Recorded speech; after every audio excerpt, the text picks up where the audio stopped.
মজাদার ডাল বোনা, যে কে কে পছন্দ করেন চাইলে খেতে পারেন এরকম ডাল বোনা করে। বিশেষ করে ব্যাচেলার বাইরা যদি এরকম ডাল পছন্দ করেন তাহলে 5 মিনিটের ভিতরে বানাই ফেলতে পারেন। এখানে একদম সহজভাবে ডাল দিবেন আর ডিম সিদ্ধ করে দিয়ে দিবেন, একদম খাবার রেডি।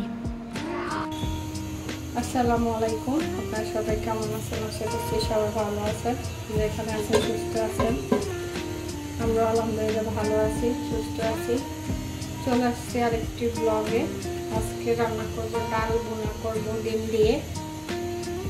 দেখতে থাকুন। ওই চুলা ডিম বসাই দিলাম আর এখানে ডালটা বসাই দিচ্ছি। এখানে পেঁয়াজ দিয়ে দিলাম,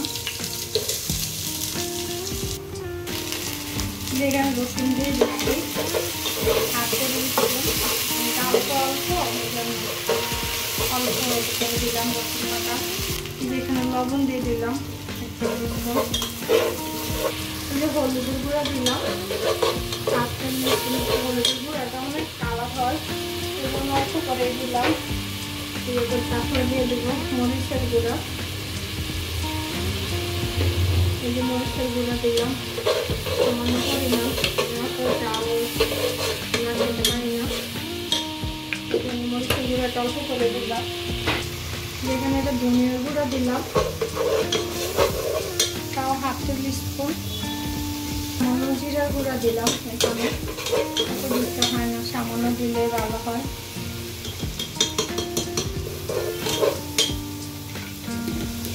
এবার একটু যে পানি দিয়ে দিচ্ছি, পানি দিয়ে মশলাটা কষিয়ে নিয়ে তারপরে ডালটা পানি দিচ্ছি, মশলাটা দিয়ে দেবো, দিয়ে কষিয়ে তারপরে ডিমটা দেবো।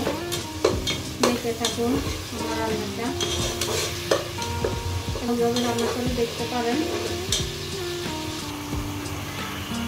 এই যে মশলাটা কষিয়ে নিলাম, এখন এই যে ডালটা দিয়ে দিচ্ছি। দেখেন এটা কিন্তু মশলার ডাল, ডাল বোনা করতে পারেন। অনেকে পছন্দ করেন, অনেকে পাতলা করে ঝোল করেন মশলার ডালের। যে যেভাবে পছন্দ করেন খেতে, আমরা দুইভাবেই খাই। ডিমটা সিদ্ধ হয়ে গেছে, এখন ডিমটা নামায় এখন চিলি নিব। আর এই যে এখানে ডালটা একটু কষিয়ে নিলাম, এখন পানি দিয়ে দিব।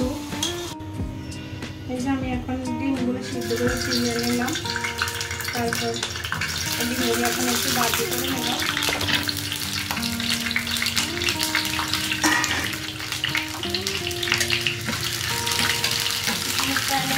বাজি করে তারপরে ডালে দিয়ে দিব, একটু লবণ দিয়ে দিচ্ছি আর হালকা হলুদ দিব, দেখতে কালারটা সুন্দর লাগে।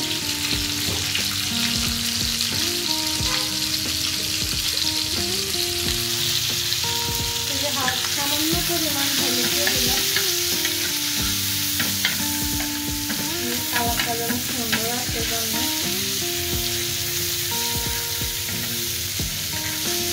এভাবে অনেকে ফুড কালার দেয়, ফুড কালার আসলে স্বাস্থ্যের জন্য ক্ষতিকর না, এভাবে একটু হলুদ দিয়ে ইয়ে করতে পারেন। ডিমটা দিয়ে দিচ্ছি আমি।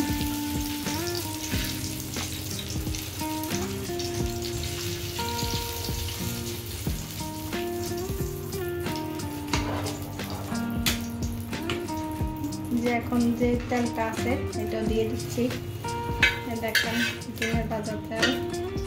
উপরে একটু সামান্য জিরার গুঁড়া দিয়ে আমি বলবো একটু জিরা গুঁড়া দিব। আজকের জন্য টাকা নেই জন্য দিতে পারলাম না। দেখেন আমার রান্নাটা একদম রেডি। কেমন হয়েছে বলবেন। এই যে দেখেন ডালের একদম সম্পূর্ণ কালারটা চলে আসছে, দেখেন কি সুন্দর হয়েছে। এভাবে মশারির ডাল দিয়ে ডিম দিয়ে বোনা করে নিতে পারেন আপনারা। এই যে দেখেন আমার রান্নাটা ডাল বোনা মজাদার একদম রেডি। এখন আমরা খাবো। যে বাদ দিয়ে কেমন হয়েছে রান্নাটা অবশ্যই কমেন্টসে জানাবেন। আজকের মতো এই পর্যন্ত, সবাই ভালো থাকবেন, সুস্থ থাকবেন। আল্লাহ হাফেজ।